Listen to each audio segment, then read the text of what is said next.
Hey everybody, Who's Your Jedi here with another review for you. This time I'm talking episode 12 of Total Drama All-Stars called The Bold and the Booty-ful. Oh boy, this has got to be this has definitely got to be up there in times of worst puns they've ever worked into the title of an episode on Total Drama. And if you don't quite get what they're talking about here, this is a reference to the long-running soap opera The Bold and the Beautiful. God, I can't understand what in the world my mom sees in shows like that. Anyway, so this episode, I guess if I've been paying more attention to the episode numbers, I probably wouldn't have been surprised that they sent two people home this episode, but I hadn't, so I was. Now, I wasn't at all surprised that Scott was one of the people who got sent home. Like his story had basically been played out.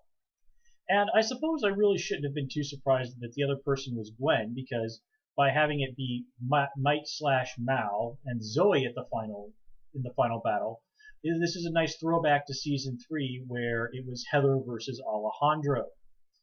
In more ways than one. I mean, we have sort of the heroine, as best that can possibly be to describe Heather in that season, versus a pretty straight up villain, which is of course Alejandro. Now, of course, this is going to be interesting. We're certainly going to see Might battle his way back to the forefront of his own body's mind or whatever.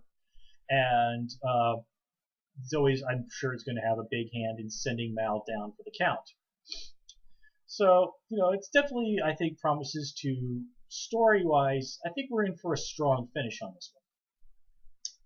Now, this episode, just glancing at my notes, was one of those episodes where Total Drama really does show its dichotomy.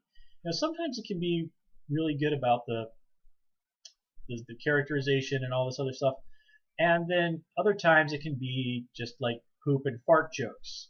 I mean, this is another problem that another show from Fresh TV, 16, really suffered from.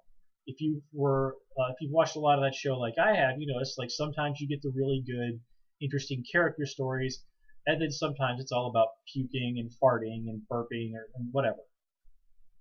And as much as I love 16, I really kind of always found myself rolling my eyes at those episodes simply because it's like, look, I know this series is sort of aimed at teenagers, but teenagers can take a little bit more sophisticated stuff than poop and fart jokes.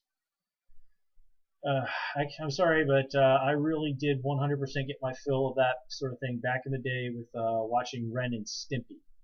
And if you don't know what I'm talking about, you were probably not a kid back in the 90s. Anyway, getting into this episode, like I said, lots of toilet humor, so we're just going to kind of not dwell on that too much. Although it was fun in the beginning of this episode with Chris kind of yelling at the Yeti for being unsanitary when in season 1, I'm pretty sure it was the phobia factor. One of the things that Gwen actually had to do was drink out of one of the Camp Wawanakwa toilets, which she did, much to my own shock. I really thought she was going to choke on that one, but Gwen came through there.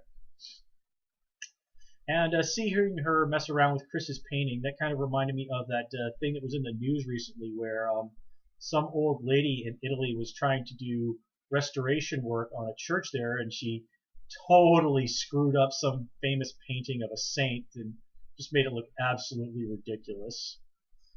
We also finally get, maybe I just wasn't paying enough attention, but here Mal full on spells out his motivations. It's really not about just doing evil for the sake of being evil. That's just part of the package that comes with being Mal. He wants the $1 million to build his own sort of supervillain tower on the side of a volcano. And I can't really say I found this enormously satisfying as a motivation, but then he's actually literally a cartoon villain who behaves in a very cartoonish fashion, so I guess him wanting to be Dr. Evil is not exactly out of character for him. Let me see here. Oh, one thing I did like was when Gwen mentioned, about how compared Mal to Chris. If you really stop and think about it, there really are quite a lot of similarities. Both have a very wonderful disregard for human life. They enjoy watching other people suffer. They're very concerned about money. They really only care about themselves. Maybe in some all evil, horrible alternate future, Mal is the future host of some version of future version of Total Drama. I'm sure the fanfic writers are probably already cranking away on that one. And let me see. Yeah, beyond that one, I don't really have a huge amount to say this episode.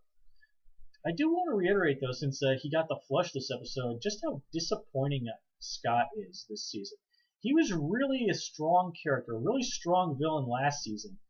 And while being turned into a robot might have done Alejandro some good, it just basically stripped Scott of everything that made him formidable. I mean, Scott was really just a joke this season. Anyway, like I said, I think we're going to be in for a really, really fun season finale next time around. I'm definitely looking forward to that. And I'm definitely looking to the second half of the season where, from what I understand, we're going to be dealing with 13 new contestants. New contestants, always good for the Total Drama universe.